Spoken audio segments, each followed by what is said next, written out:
L'identité de genre, c'est un sujet qui est au cœur de conversations très intenses aujourd'hui. Ça touche à la fois l'intime, au personnel, mais aussi à la science. La grande question, c'est, derrière les émotions et les convictions, quelles sont les interrogations scientifiques qui restent en suspens? C'est justement ça qu'on va essayer de décortiquer. Plus précisément, où est-ce que la science s'arrête et où le débat commence-t-il vraiment? De quelles données fiables est-ce qu'on dispose? Et puis, quelles sont les zones d'ombre qui justement alimentent toute la controverse? Pour nous guider dans cette analyse, on va s'appuyer sur un dossier très complet publié en avril 2022 par le magazine Le Québec Sceptique. C'est une publication qui est connue pour son approche basée sur l'esprit critique et la rigueur scientifique. Alors, le magazine le dit d'entrée de jeu, avant même de parler de science, il faut reconnaître une chose, c'est que la discussion elle-même est devenue un véritable champ de bataille. La revue rapporte que même les communicateurs scientifiques ont du mal à trouver des experts qui acceptent de parler publiquement. C'est quand même un signe que le sujet est devenu tellement sensible que ça paralyse le débat scientifique ouvert.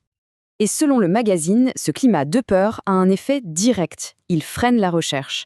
La simple crainte d'être accusé de transphobie pour avoir posé une question scientifique serait devenue, d'après les auteurs, un obstacle majeur à un débat un peu serein.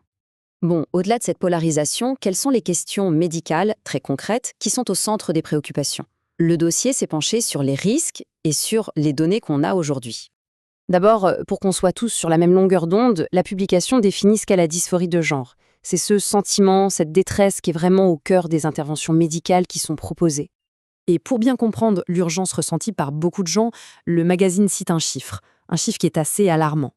32%. C'est le pourcentage de jeunes trans de 14 à 18 ans qui auraient fait une tentative de suicide dans l'année. Une statistique qui, bien sûr, pousse à vouloir agir et vite. Alors, face à cette détresse, la question centrale que pose la revue, c'est celle-ci.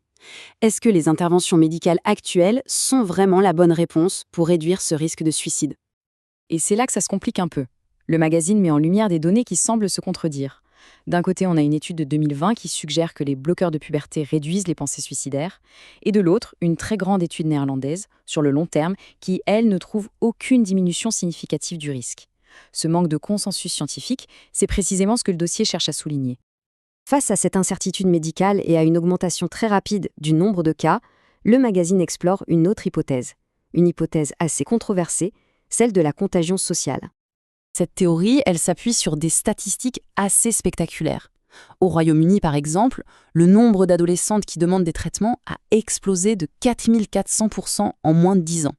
Une augmentation tellement soudaine que certains chercheurs ont commencé à regarder au-delà des facteurs individuels, pour se tourner vers les influences sociales. C'est dans ce contexte-là que la chercheuse Lisa Litzman a proposé le concept de dysphorie de genre à apparition rapide. L'idée c'est, et si, pour certains jeunes, la dysphorie n'était pas un sentiment présent depuis la petite enfance, mais plutôt une construction influencée par les amis et les réseaux sociaux. Et pour illustrer cette influence, la source donne des exemples de messages qu'on peut trouver en ligne, partagés par des influenceurs. Des conseils comme « si tu penses être trans, tu l'es » ou même « mens au médecin pour obtenir des hormones ». Des messages qui sont présentés comme pouvant contribuer à ce phénomène de contagion sociale. Mais bon, au-delà des influences sociales, qu'est-ce que la biologie nous dit? Le magazine a donné la parole au biologiste Alvaro Bayon pour revenir un peu aux fondamentaux. Alors, l'auteur apporte une nuance qui est importante. Au niveau des cellules reproductrices, ce qu'on appelle les gamètes, le sexe est binaire. Il y a soit des spermatozoïdes, soit des ovules. Par contre, quand on regarde l'organisme dans son ensemble, le modèle devient ce qu'on appelle bimodal. C'est-à-dire qu'il y a deux pics principaux, masculin et féminin, mais aussi des variations entre les deux, comme les personnes intersexes. En gros, pour résumer cette perspective biologique, affirmer que l'humanité est strictement binaire, ce serait ignorer la complexité réelle du vivant.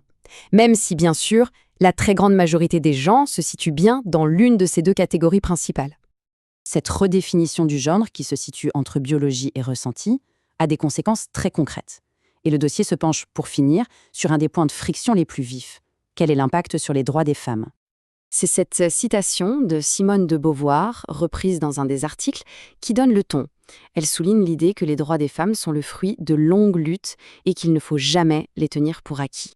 Le magazine relaie plusieurs inquiétudes centrales qui viennent de certains groupes féministes. Des questions comme que signifie le mot femme si on le déconnecte de la biologie? Qu'est-ce qu'on fait de l'accès aux espaces non mixtes comme les refuges? Comment est-ce qu'on assure l'équité dans le sport? Ou encore, est-ce qu'on ne risque pas de renforcer les stéréotypes de genre que le féminisme a mis des décennies à déconstruire?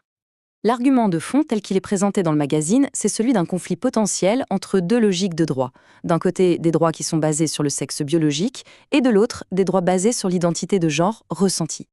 Pour conclure, la publication revient à sa mission fondamentale, qui est bien résumée par cette citation de Carl Sagan qu'on trouvait sur la couverture. L'idée, ce n'est pas de dire qu'on a la vérité absolue, mais simplement d'utiliser le meilleur outil qu'on ait, la méthode scientifique. Finalement, le message du dossier, ce n'est pas de donner une réponse toute faite, c'est plutôt de lancer un appel. Un appel à plus de données rigoureuses, à un débat qui soit vraiment ouvert et surtout à appliquer l'esprit critique pour naviguer dans ce sujet complexe, loin de toute idéologie. Et ça nous laisse avec une question finale qui résume assez bien le défi au cœur de ce sujet si complexe. Comment trouver le juste équilibre entre la compassion pour les expériences individuelles et la nécessité d'avoir une enquête scientifique qui soit rigoureuse et critique?